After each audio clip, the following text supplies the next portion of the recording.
Hello friends, welcome you all to your channel pharmacy zone. दोस्तों, आज हम लोग पढ़ने वाले हैं B pharm first semester and diploma first year के सब्जेक्ट फार्मास्यूटिक्स के टॉपिक लिक्विड डोजेस फॉर्म में। आज हम लोग पढ़ेंगे excipients of liquid dosage form. Liquid dosage form में किस तरीके के एक्सिपिएंट्स का यूज किया जाता है, आज इसके बारे में हम लोग पढ़ेंगे। तो आइए शुरू करते हैं, देखते हैं क्या होते हैं excipient of liquid dosage form, किस तरीके के एक्सिपिएंट्स का यूज किया जाता है for the formulation of liquid dosage form. और शुरू करने से पहले अगर अभी तक आपने चैनल को सब्सक्राइब नहीं किया है तो जल्द से जल्द चैनल को सब्सक्राइब जरूर कर लें। तो गाइस, जो एक्सिपिएंट्स होते हैं, आपको एक्सिपिएंट्स के बारे में हमने पहले भी बताया है कि these are the inert material. ये जो एक्सिपिएंट्स होते हैं ये इनर्ट मटेरियल होते हैं। इनर्ट मटेरियल मींस कि इनका कोई बॉडी में कोई थेरापेटिक रिस्पॉन्स नहीं होता है, कोई बायोलॉजिकल रिस्पॉन्स नहीं होता है।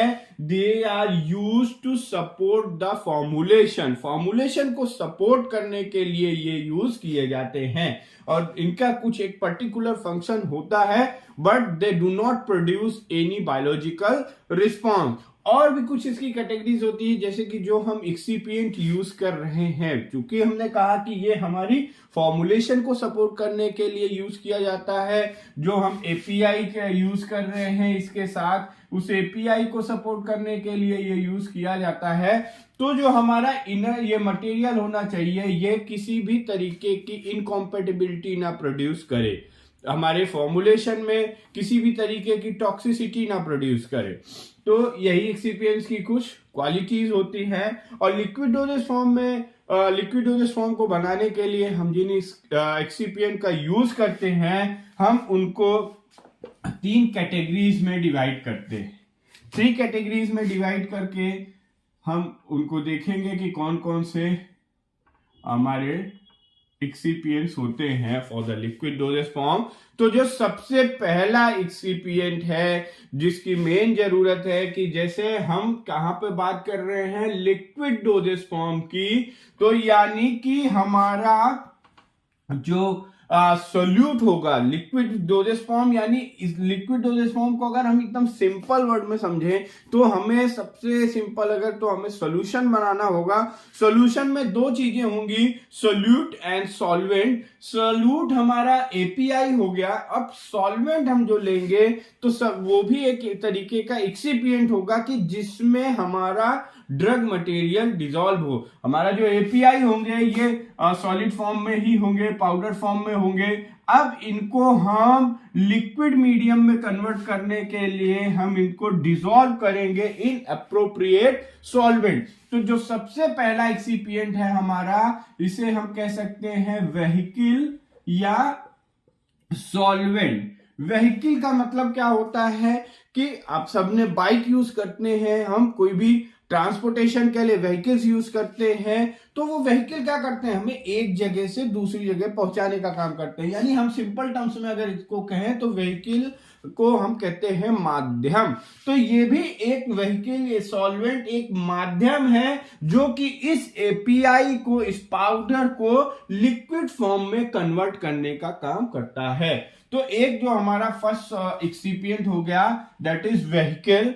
And second one is organoleptic excipients. Organoleptic excipients, ये these are the types of excipient. Organoleptic excipients का मतलब क्या होता है कि जो हमारे सेंसरी ऑर्गन्स के थ्रू महसूस किया जा सके या सेंसरी ऑर्गन के थ्रू उनको फील किया जा सके। तो इसमें आपका आ जाएगा स्वीटनिंग एजेंट, स्वीटनर्स आ जाएंगे, स्वीटनिंग एजेंट्स। अब स्वीटनर्स हैं तो ये हमारे जो सेंसरी ऑर्गन्स है, टंग है, इसको टेस्ट मिलेगा तो ये प्लीजेंट टेस्ट मिलेगा, एग्रीगेबल टेस्ट मिलेगा, तो ये पेशेंट कंप्लायंस प्रोड्यूस करेगा। और हमने जब लिक्विड डोजेस फॉर्म का जब हम इंट्रोडक्शन पढ़ रहे थे तो वहां पे हमने डिस्कस किया था कि these type of dosage form are better for the paediatric and geriatric patient. तो अगर हम बच्चों को कोई दवा दे रहे हैं और अगर हमने उसमें ये बढ़िया अच्छे फ्लेवर्स को ऐड कर लिया, चॉकलेट फ्लेवर ऐड कर लिया, सम फ्रूट्स फ्लेवर्स को ऐड कर लिया तो जो पीडियाट्रिक पेशेंट्स होंगे वो इसको आसानी से एडमिनिस्टर कर लेंगे। And next one is flavouring agent. Flavouring agent या हम परफ्यूम्स का यूज करते हैं। Flavouring agent are perfumes. And next one is colouring agent. और ये तीनों जो एजेंट्स हैं, तीनों जो एक्सिपिएंट्स हैं, they are comes under the organoleptic excipient. अब नेक्स्ट आ जाते हैं अदर्स, या हम इसे कह लें मिसेलियस अदर्स। अदर एक्सिपिएंट, और ये जो अदर एक्सिपिएंट्स हैं इनका भी बहुत इंपॉर्टेंट रोल है। तो अदर एक्सिपिएंट्स में जैसे कि हमने यूज कर लिया आइसोटोनिसिटी एजेंट्स। आइसोटोनिसिटी एजेंट्स, उसके बाद हमारी फॉर्मुलेशन खराब ना होने पाए। अब जैसे हम लिक्विड डोजेज फॉर्म बना रहे हैं तो लिक्विड डोजेज फॉर्म में चांसेस ज्यादा होते हैं माइक्रोबियल कंटामिनेशन के। आप सिंपल सा घर में शरबत बना के रखिए और कुछ टाइम पे देखेंगे तो उसमें कुछ फंगस ग्रो हो जाएगा या कुछ माइक्रोबियल कंटामिनेशन हो जाएगा। तो अपनी डोजेज फॉर्म को, अपनी फॉर्मुलेशन को उस कंटामिनेशन से बचाने के लिए हम यूज करते हैं प्रिजर्वेटिव्स का। किसी तरीके का कोई उसमें ऑक्सीडेशन रिएक्शन ना होने पाए due to presence of water, तो हम यूज करेंगे एंटीऑक्सीडेंट्स का। और हम इसमें यूज करते हैं विस्कोसिटी इनहांसर्स का, कि हमारी जो प्रिपरेशन है वो विस्कस हो, उसकी विस्कोसिटी अच्छी हो। उसके साथ साथ हम यहाँ पे यूज करते हैं, अगर हम सस्पेंशन बना रहे हैं then we will use suspending agent, emulsifying agent.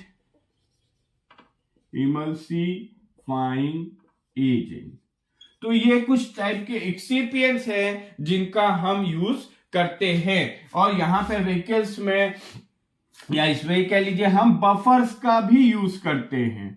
Buffers, या इन्हें हम स्टेबलाइजर्स भी कह सकते हैं। तो ये कुछ एक्सिपिएंट्स हैं जिनका यूज किया जाता है लिक्विड डोजेज फॉर्म को बनाने के लिए। तो आइए वन बाय वन इनको डिस्कस करते हैं कि इनका क्या यूज है और कौन कौन से इनके क्या एग्जाम्पल्स हैं। तो सबसे पहला हम जो देखेंगे वो है हमारा व्हीकल, या इसे हम सॉल्वेंट भी कह सकते हैं। व्हीकल या सॉल्वेंट, ये जो एक्सिपिएंट्स होते हैं, they use to determine the phase of the system. And ये सिस्टम के फेज को डिटरमाइन करने के लिए यूज किए जाते हैं। मीन्स की, और ये जो हमारा सिस्टम है, सिस्टम का मतलब जो हम डोजेस फॉर्म बना रहे हैं, तो सिस्टम कौन सा है? डोजेस फॉर्म हमारा क्या है? लिक्विड डोजेस फॉर्म है। तो ये सिस्टम के लार्जेस्ट पार्ट होते हैं। These are the largest part of the system. Means अगर हम कोई डोजेस फॉर्म बना रहे हैं, कोई प्रोडक्ट बना रहे हैं, तो solvent will be their largest part, और यही डिटरमाइन करेंगे फेज ऑफ द सॉल्यूशन या phase of the system. That is, ये हमारा जो फेज है वो सॉल्यूशन फेज है, लिक्विड फेज है, सस्पेंशन है, क्या है। व्हीकल्स जो होते हैं वो अलग अलग तरीके के व्हीकल्स होते हैं। मीन्स सबसे पहला आपका होता है एक्वस व्हीकल। एक्वस व्हीकल का मीन्स है कि यहाँ पे हम यूज करेंगे किसका? वाटर का। और वाटर जो है वो सबसे ज्यादा मोस्ट वाइडली यूज सॉल्वेंट है। हम किसी भी चीज को डिसॉल्व करने के लिए सबसे पहले क्या यूज करते हैं? वाटर ही यूज करते हैं। तो वाटर हम लेते हैं, उसके साथ हम प्यूरिफाइड वाटर भी ले सकते हैं। प्यूरिफाइड वाटर जो होता है ये हमारा डिस्टिलेशन प्रोसेस के थ्रू बनाया जाता है, जिसमें कि हम ये कोशिश करते हैं कि उसमें जो माइक्रोब्स प्रेजेंट है वो कुछ हद तक खत्म हो जाएं। And next one is water for injection, जिसे हम WFI भी कहते हैं। और ये जो वाटर फॉर इंजेक्शन होता है हमारा, ये पेरेंट्रल प्रिपरेशन के लिए यूज किया जाता है। पेरेंट्रल प्रिपरेशन में हम वाटर फॉर इंजेक्शन इसलिए यूज करते हैं क्योंकि ये फुली स्टेराइल यानी 100% फ्री फ्रॉम माइक्रो ऑर्गेनिज्म होता है, और इसको हम जब हीट करते हैं, स्टेराइल करने के बाद कूल करके तुरंत इसको कंटेनर में क्लोज कर देते हैं, क्योंकि यहाँ पे किसी भी तरीके के कोई कंटामिनेशन के चांसेस ना रहे। बिकॉज जो पेरेंटल प्रिपरेशंस यूज की जाती हैं उनको डायरेक्ट एडमिनिस्टर किया जाता है ब्लड स्ट्रीम में, और अगर उसमें किसी भी तरीके का कोई पाइरोजन प्रेजेंट होंगे या कोई माइक्रो ऑर्गेनिज्म प्रेजेंट होंगे तो they can cause severe toxic effect to the patient. तो यहाँ पे हम पेरेंटल प्रिपरेशन के लिए वाटर फॉर इंजेक्शन यूज करते हैं। देन हम आ जाते हैं नॉन एक्वस व्हीकल में। नॉन एक्वस व्हीकल में हम कुछ फिक्स्ड ऑयल्स का यूज करते हैं। फिक्स्ड ऑयल्स मतलब जो हमें वेजिटेटिव सोर्सेस से मिलते हैं। फिक्स्ड ऑयल जो होते हैं ये फैटी एसिड या ग्लिसरॉल्स कंटेन करते हैं, और इसके एग्जांपल हैं जैसे कि हमारा हो गया आलमंड ऑयल, लेमन ऑयल, इस तरीके के कुछ हमारे फिक्स्ड ऑयल्स होते हैं। उसके साथ साथ हम अल्कोहल्स का भी यूज करते हैं। Use alcohol for as a non aqueous vehicle. Alcohols में हम आइसोप्रोपाइल अल्कोहल और उसके साथ साथ हम कुछ पॉलीहाइड्रिक अल्कोहल का भी यूज करते हैं। पॉलीहाइड्रिक अल्कोहल्स वो अल्कोहल होते हैं जिनमें double OH hydroxyl group attach होते हैं। और उसके साथ साथ हम कुछ ऑयली व्हीकल्स का भी यूज करते हैं। Some oily vehicle for example liquid paraffin. तो डिपेंड करेगा हमारे पास एक कि aqueous vehicle, non aqueous vehicle, oily vehicle, ये डिपेंड करता है कि किस तरीके का हमारा सोल्यूट का क्या नेचर है, वो किस तरीके के व्हीकल में सॉल्युबल है, उसकी सॉल्युबिलिटी कैसी है। Depend on the solute solubility हम कोई भी व्हीकल को यूज करके उसको लिक्विड डोजेस फॉर्म में कन्वर्ट करते हैं। तो ये हो गया हमारा व्हीकल्स। नेक्स्ट है जो हम सेकंड देखेंगे, सेकंड इंग्रेडिएंट इज बफर।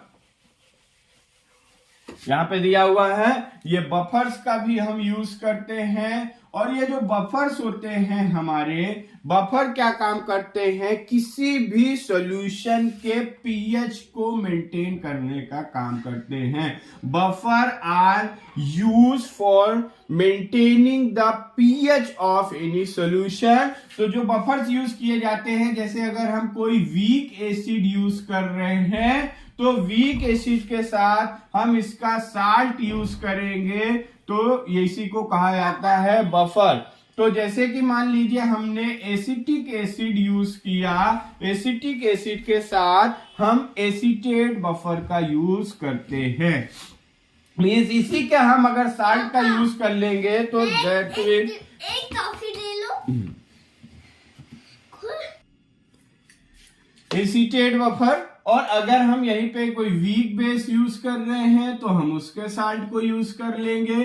तो अब इस तरीके की प्रिपरेशन यानी बफर बनाने से फिर क्या होता है कि अगर हम उसमें स्मॉल अमाउंट में एसिड या बेस को ऐड कर रहे हैं तो हमारा जो सॉल्यूशन है उसके पीएच में किसी भी तरीके का कोई चेंजेस नहीं आता है, यानी कि ये हमारे पीएच को कांस्टेंट रखते हैं और हमारी फॉर्मुलेशन को स्टेबल रखते हैं। तो buffer they are also used as stabiliser. Next हम आइसोटोनिसिटी एजेंट। आइसोटोनिसिटी एजेंट ये एक इंपॉर्टेंट टर्म है। ये आइसोटोनिसिटी एजेंट हम यहाँ पे आइसोटोनिसिटी मॉडिफायर्स का भी यूज करते हैं। आइसोटोनिसिटी क्या होता है? आइसोटोनिसिटी का मतलब है कि अगर हम यहाँ पे मान लीजिए हम यूज कर रहे हैं, ये जनरली पेरेंटल प्रिपरेशंस में यूज किया जाता है। पेरेंटल प्रिपरेशन में तो हम यहाँ पे डायरेक्ट ब्लड स्ट्रीम में एडमिनिस्टर कर रहे हैं, तो हमारा जो सॉल्यूशन होगा,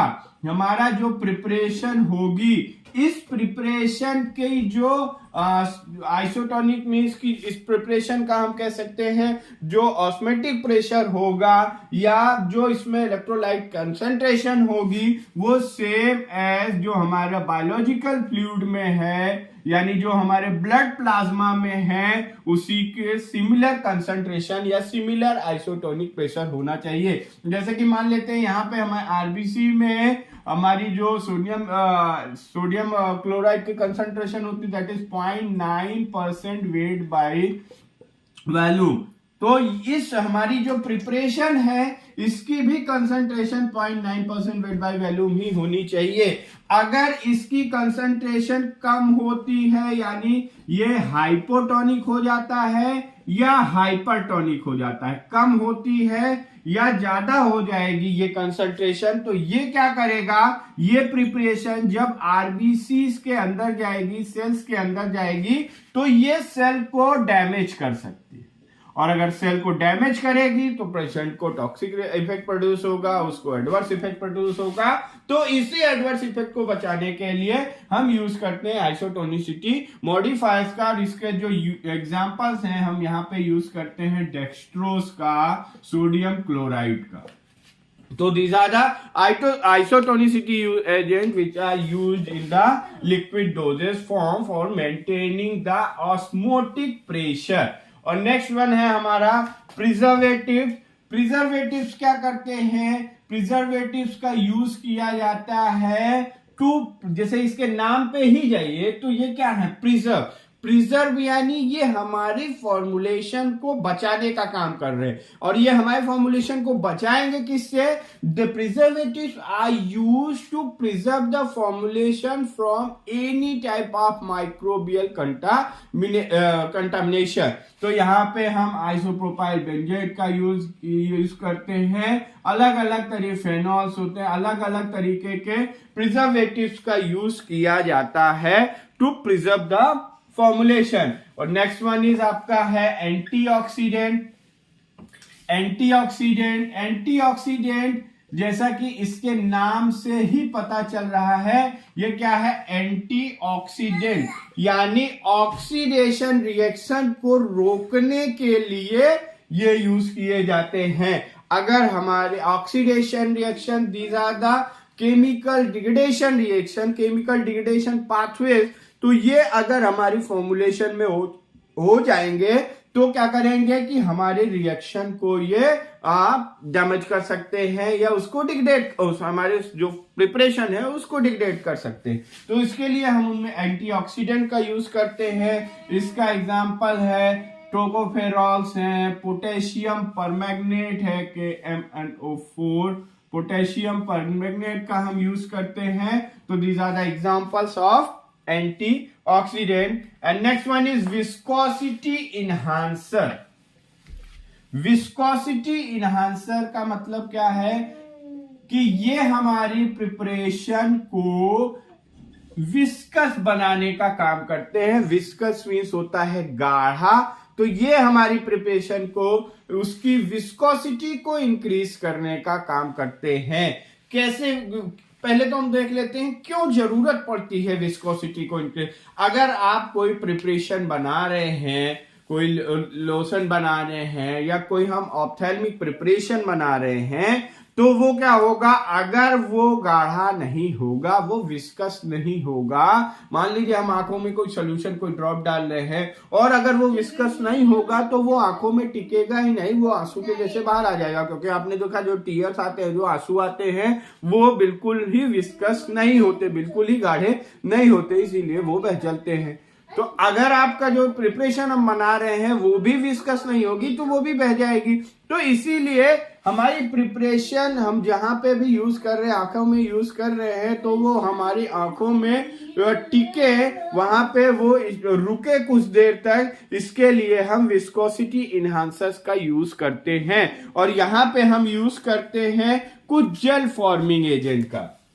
जेल फॉर्मिंग एजेंट, तो ये क्या करेंगे, जो जेल फॉर्मिंग एजेंट्स होते हैं ये हमारी प्रिपरेशन को विस्कस बना देते हैं। इसका एग्जांपल जैसे कि है, हम कार्बोमर का यूज करते हैं, हाइड्रोक्सी एथाइल सेलुलोज का यूज करते हैं। हाइड्रोक्सी एथाइल सेल्यूलोज का भी यूज करते हैं। तो these are the some examples of viscosity enhancer which are use for the increasing viscosity of our preparation. Suspending agent है आपका। सस्पेंडिंग एजेंट का यूज किए जाते हैं जब कोई फॉर्मुलेशन, हम जब कोई डोजेस फॉर्म बनाते हैं, हम कुछ सस्पेंशन जब बनाते हैं, यानी हमने जब शुरुआत में बताया था, तो जैसे आपको बालू और पानी का एग्जांपल दिया था कि अगर हम बालू में पानी का यूज कर रहे हैं तो वहां पे हम सस्पेंडिंग एजेंट का यूज करके उनको सस्पेंड कर देते हैं। इमल्सिफाइंग एजेंट जब हम वाटर में ऑयल को मिक्स कर रहे होते हैं, दोनों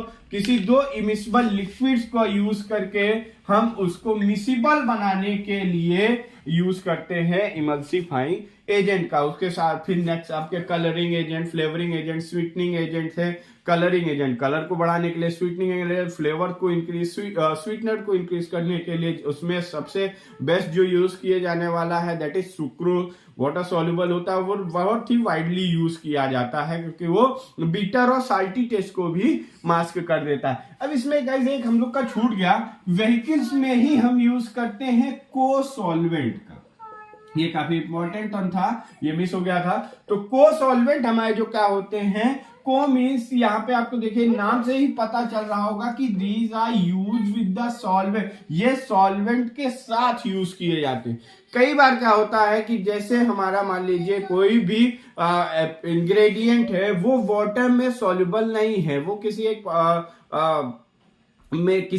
एक सॉल्वेंट में सॉल्युबल नहीं है, तो हम यहाँ पे को सॉल्वेंट का यूज करते हैं कि मान लीजिए हम जो यूज कर रहे हैं इथेनॉल, तो अगर जो हमारा इंग्रेडिएंट है वो इथेनॉल में सॉल्युबल है तो हम पहले क्या करेंगे, उस इंग्रेडिएंट को इथेनॉल में सॉल्युबलाइज कर लेंगे, इसमें मिक्सअप कर लेंगे। और हमने पहले ही बताया कि जो सॉल्वेंट होता है वो क्या करेगा, वो सिस्टम के फेज को डिफाइन करेगा। लार्जेस्ट मतलब जो लार्ज वॉल्यूम में होगा, सिस्टम में लार्जेस्ट पोर्शन जो होगा वो इस सॉल्वेंट का होगा। तो जब हम इथेनॉल में उस इंग्रेडिएंट को मिक्स कर लेते हैं, जैसे कि इसका एग्जांपल हम ले सकते हैं, अल्कोहल का हम यूज करते हैं कोट्रिमॉक्साजोल, वो हम यहाँ पे इथेनॉल का यूज नहीं करते बट अल्कोहल का यूज करते हैं। तो हमने इसको इसमें मिक्स कर लिया।